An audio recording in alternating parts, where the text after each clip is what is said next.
هو اللي بيدفع فلوس. محتواك مش بيفشل علشان مفيش ناس كتير بتتابعك، محتواك بيفشل علشان انت مش مركز كويس في الخدمات اللي انت بتقدمها على السوشيال ميديا. المشاهدات ما بتدفعش فلوس، اللي بيدفع فلوس بجد هي الكونفرزيشنز او المحادثات اللي انت بتعملها كل يوم، او الدي ام، كام دي ام او كام محادثة حصلت على مدار اليوم. هي دي اللي بتحدد المبيعات بتاعتك رايحة فين.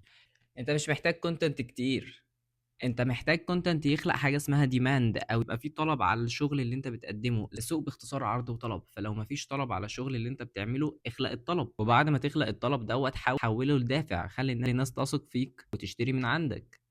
انت مش محتاج سحر، يعني معظم الناس بتركز ان هي تتشهر على السوشيال ميديا او تبقى، لكن انت محتاج بس تعرف ازاي تكون موجود من غير ما تختفي. عايز تعرف افضل 3 انواع للكونتنت علشان تجيب الليد جنريشن بتاعك او تحقق ليدز كويسه وتبدا تحولهم لمحادثات وتبيع من خلالهم؟ انا هقترح عليك السيستم اللي انا بشتغل بيه دلوقتي ده، سيستم صناعه المحتوى اللي عمره ما خيب ظني ابدا.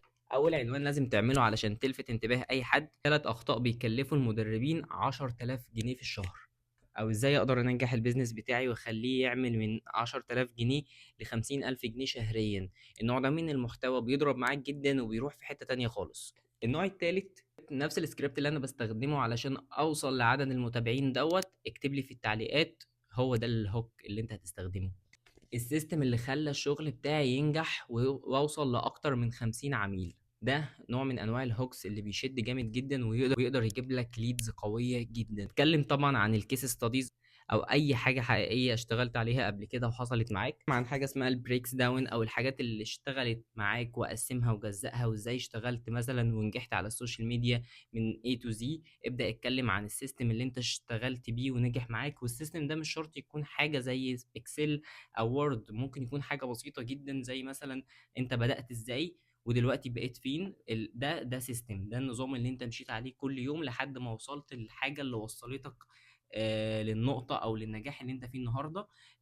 اي نجاح انت وصلت له اكيد كان في سيستم معين، بتصحى كل يوم بتعمل حاجه معينه، بتشرب حاجه معينه، بتعمل الحاجه دي وصلتك في الاخر للنجاح بتاعك. اتكلم عن السيستم اللي وصلك وجزأه اعمل له بريك داون، قسمه لخطوات 3 4 خطوات وكل خطوة تحتها نقطة واتكلم فيه. ده هيوصل الكونتنت بتاعك لحتة تانية خالص.